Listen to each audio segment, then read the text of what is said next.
Today I'm playing with metallics and neutrals. And, okay, that's just a hint. Okay, maybe a little more. Okay, that's enough. You're gonna have to wait and find out how it turned out. Later.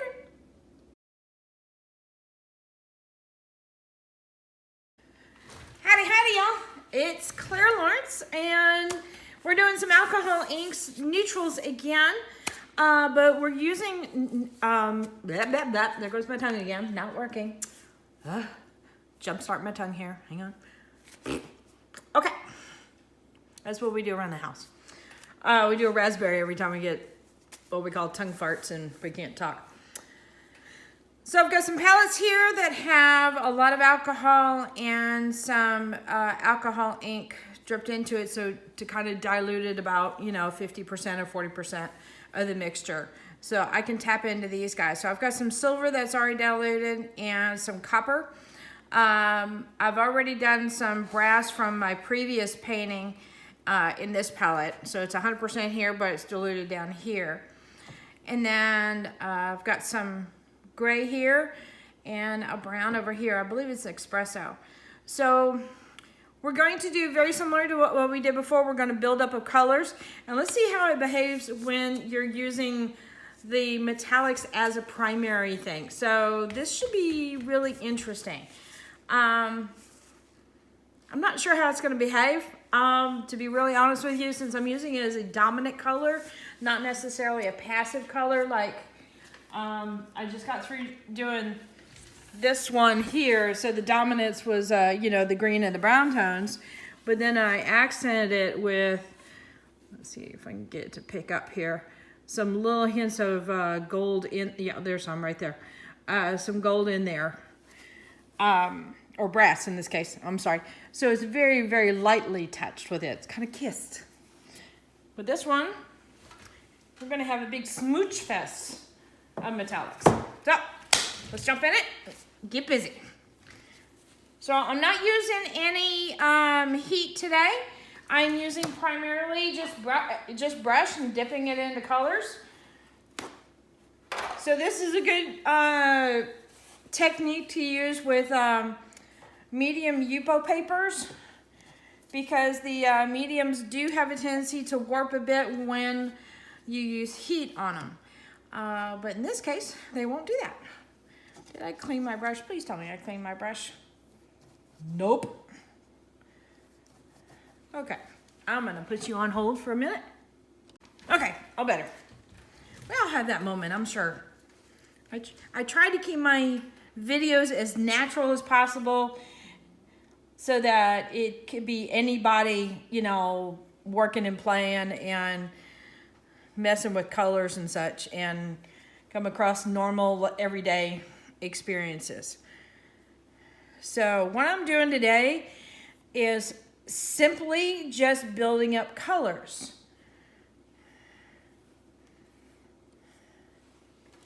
And then what I'm also going to do is I usually use a paper plate, but in this case, since I'm only got two neutrals that I'm messing with, and that's the espresso and the gray, I'm just going to pour some in here directly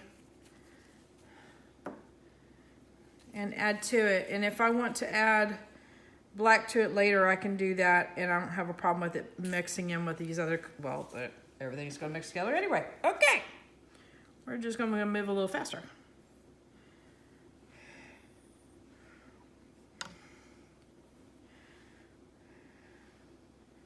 So I might have to title this one, Clara was a spaz case today when she made a video, but hey, it can happen.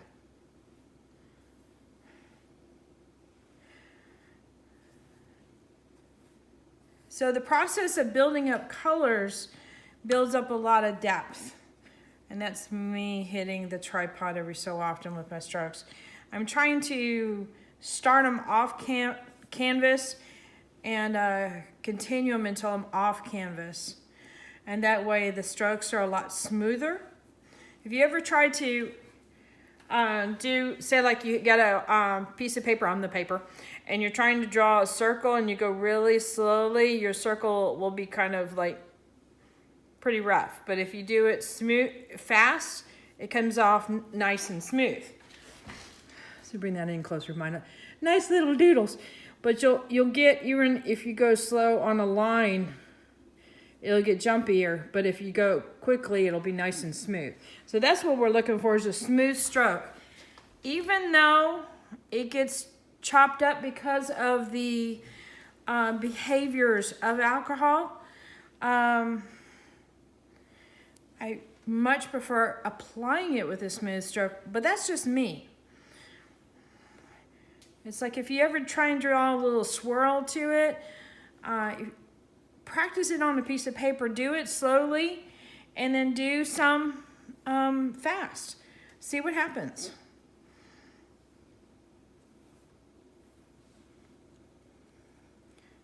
You know, the same thing can be said about, you know, writing in your name. Same thing will happen. You do it really slow, it comes off kind of rough. You do it quickly, it comes off pretty smooth. You do it super fast, then it'll come off like a, you know, well-seasoned signature. Mine's like a big C and a big L and a bleh in between. My son has been telling me he's been practicing on his signature, and he's like, how do you get your signature like that? I'm like, oh, I used to have a name way back when, and then it just evolved into a big C and a blip and an L and a blip. He's like, but it's so cool. And I'm like, okay. All right.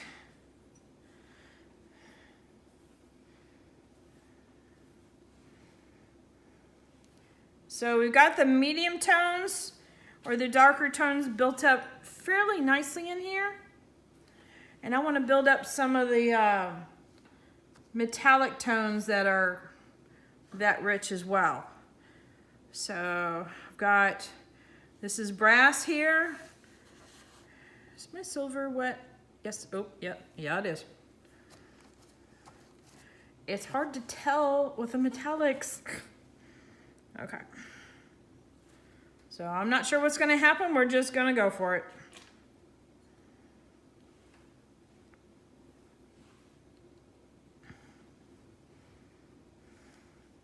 You never know. This is sometimes how happy accidents happen.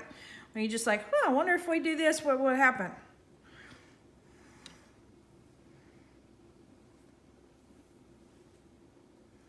And I'm not worried if my strokes don't completely finish.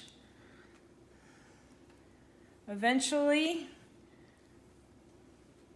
it's more about the pattern and the motion that makes this really interesting. And then the effects of the colors interacting together.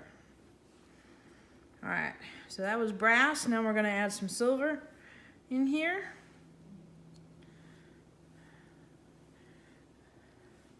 Now the brass was acting a little bit on the see-through part, meaning a little bit more diluted. So I'm gonna dilute my silver just a little bit more, just so it's consistent-ish. So I want it to be able to be interacting, not acting as an opaque paint. In other words, somewhat transparent a little bit.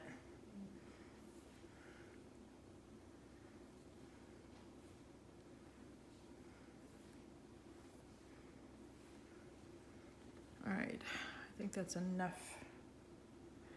Yeah, all right.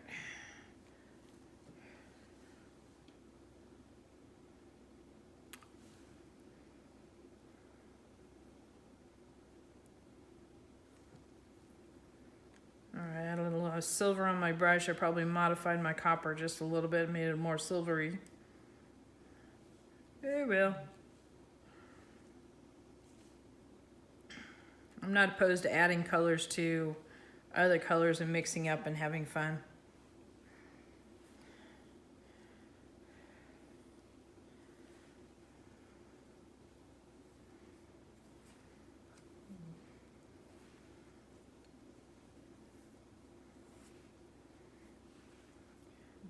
When I get done with my copper, I'm gonna really mess with you guys. I'm gonna start adding some black in there, and that'll add a lot of drama to it real quick.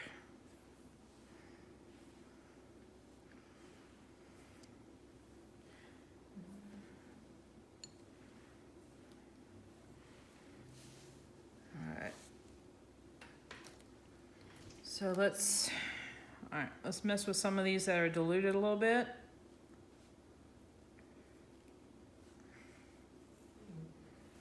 And we'll basically give little washes of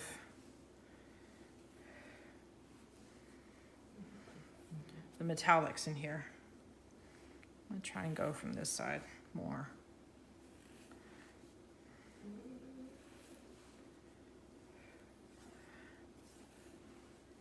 So the colors like these guys and any of your other bright colors, you know, the red, greens, blues, those kind of colors, when you add alcohol to it, you get a lot more of those watery edges. The metallics don't do as much of that kind of behavior.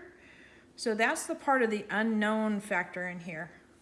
All right, that's a lot of metallic. Okay, so what do we do with a lot of metallic? We add more. This might need a week to dry.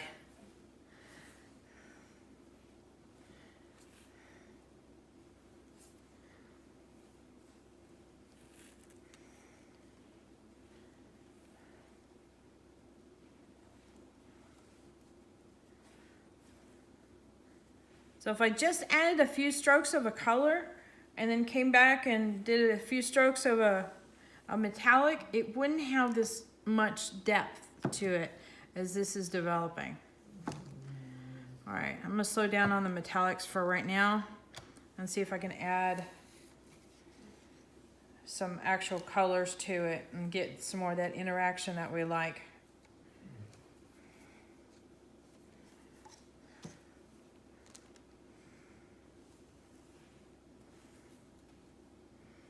Now it's most likely going to deposit a lot of metallics in these colors on my palettes, and that's all right. Oops.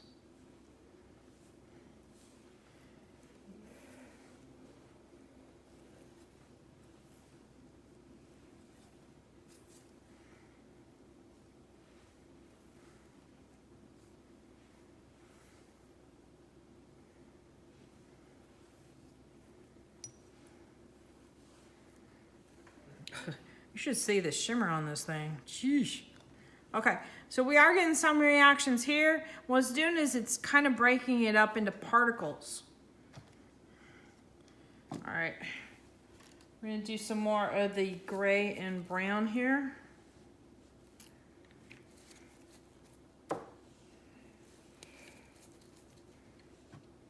And then I'll probably bring in the black very soon after this. Keep saying I'm gonna bring in the black. All right. Well, still got metallic on my brush. Oh well.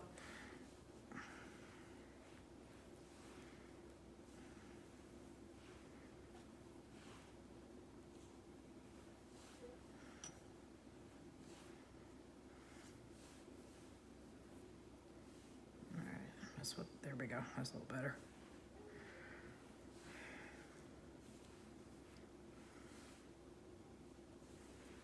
All right, my brown and my gray are now officially blended.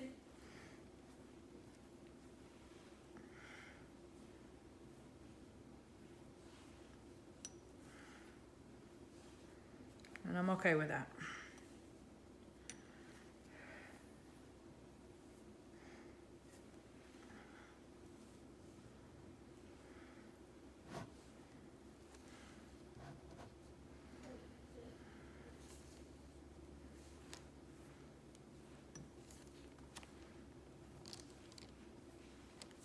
All right. Time for some drama.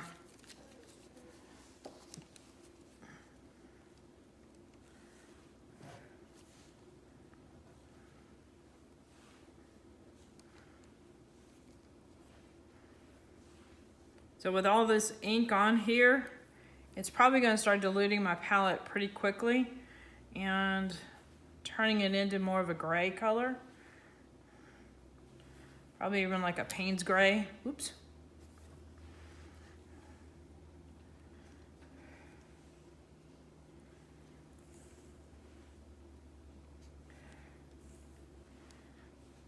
Just introducing a little bit of alcohol into that.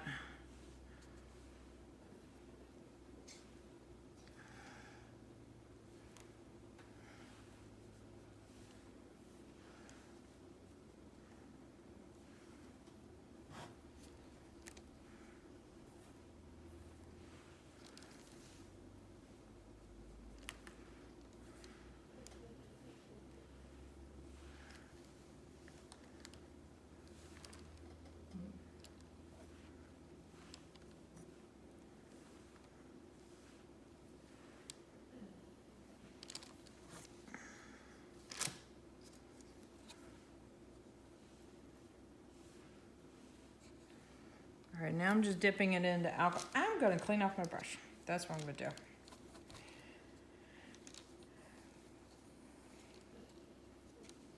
I want to introduce alcohol to encourage the reaction right now. And to do that, I need to get rid of some of the color.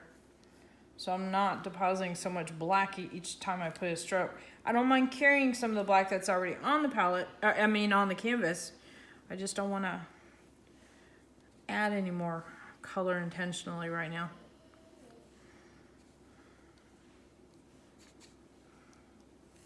So the only colors that are getting moved around are the ones that are already on the board right now.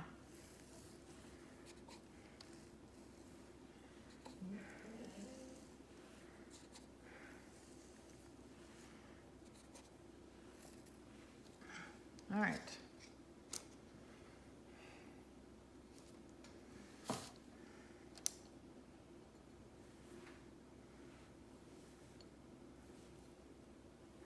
I'm going in with some straight up metallic.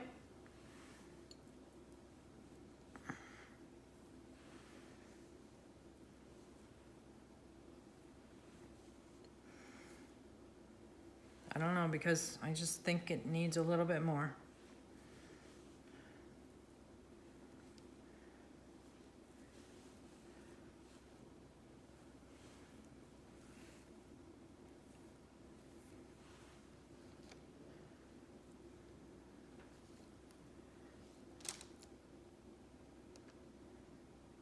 All right, it's interesting, I got a lot more bleeds over here than I've got over in this area. I want to give it a little balance.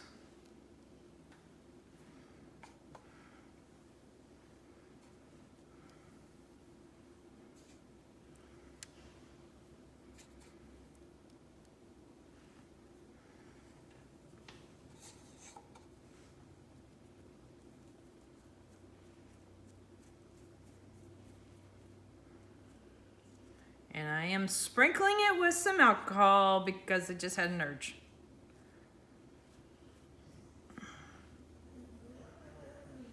I'm not one for polka dots usually, but I like how it is reactive when you do this.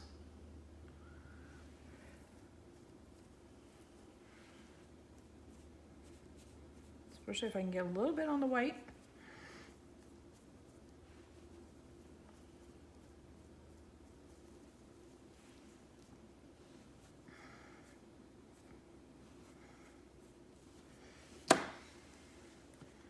All right, I think we're good.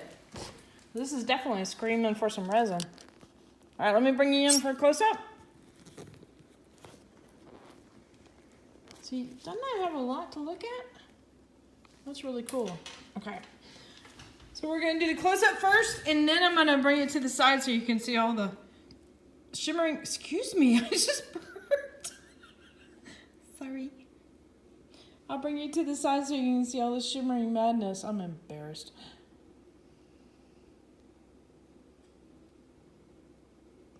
Get on a video. Bilge.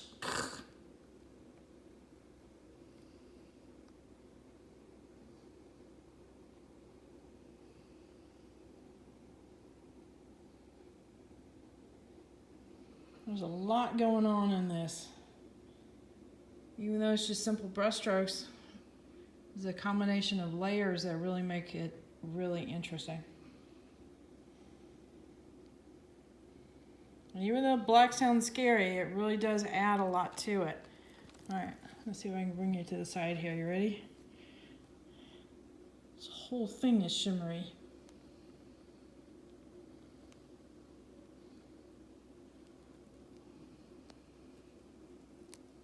That's crazy. All right, guys, hit that like button, hit the subscribe button, hit that bell. Get notified next time I put a video up. And be aware, I might be putting a lot of these paintings I've been doing up on Etsy, so they'll be available hopefully pretty soon. Later, y'all.